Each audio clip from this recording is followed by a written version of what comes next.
অথচ বিশ্বনবী সাল্লাল্লাহু আলাইহি ওয়াসাল্লাম কি বললেন দেখেন, মিশকাত শরীফের ভিতরে 2781 নম্বর হাদিসের ভিতরে পাইলাম, বিশ্বনবী সাল্লাল্লাহু আলাইহি ওয়াসাল্লাম বললেন, ও দুনিয়ার উম্মতেরা, তোমরা কান খুলে শুনে রাখো, দুনিয়ার জমিনে যতগুলো ফরজ ইবাদত আছে সবগুলা ফরজ ইবাদতের মধ্যে গুরুত্বপূর্ণ একটা ফরজ ইবাদতের নাম হলো হালাল রুজি অর্জন করা, হালাল রুজি উপার্জন করা।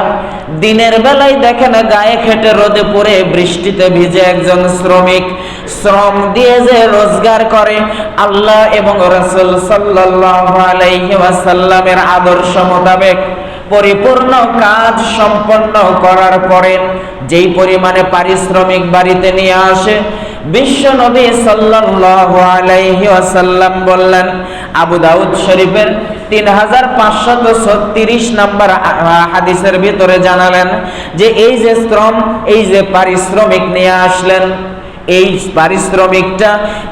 পারিশ্রমিকটা সর্বোত্তম একটা পারিশ্রমিক। বলেন সুবহানাল্লাহ।